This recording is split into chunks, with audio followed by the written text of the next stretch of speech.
So today we are going to make a box stitch lanyard, also called a Scooby-Doo in French, I guess.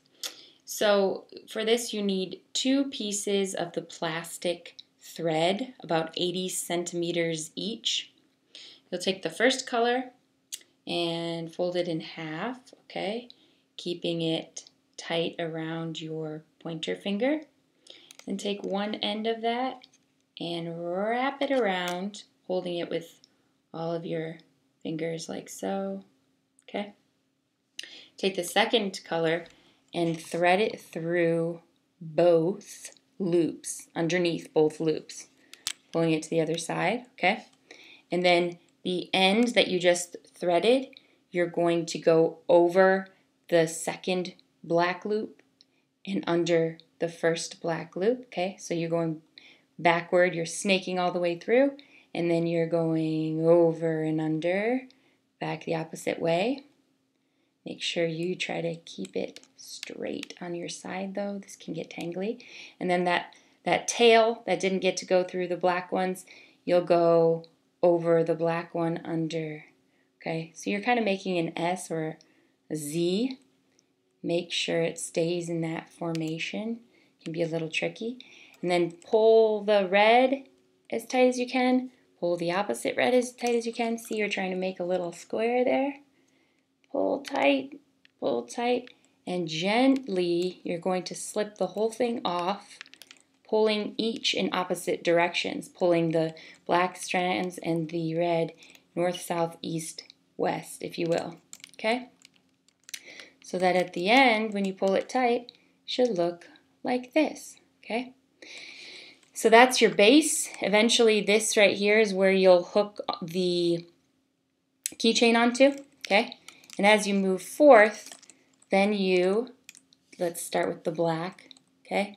Make a loop with the black in its direction. So let's say the black is going north and south, the black is going north and south, and then take one of the reds, go over, under, east and west, and the other red,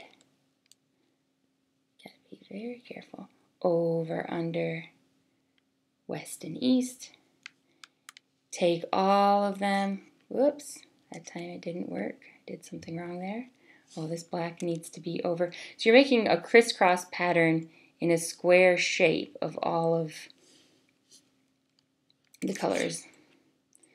Sometimes it takes a little bit to get used to it, to keep them all in their directions and making sure that the plastic doesn't flip over. So you want to keep the plastic in straight lines, in other words, so it doesn't get all tangled. And then you pull it tight, and so you have another layer of that square, okay? So one more time I'll do just to show you. You always want to make sure it's really, really tight so that the weaving of the threads is just right next to each other, okay? So take the black again, loop and loop, like little stirrups. Feed the red over and under, pull it through, keeping the loops intact. Take the opposite side red, go, see it's hard, it's already turning on me because this thread was all tangled. Okay, over, under, and go ahead and pull it tight, okay? You're going to do that until you have what looks like this all the way.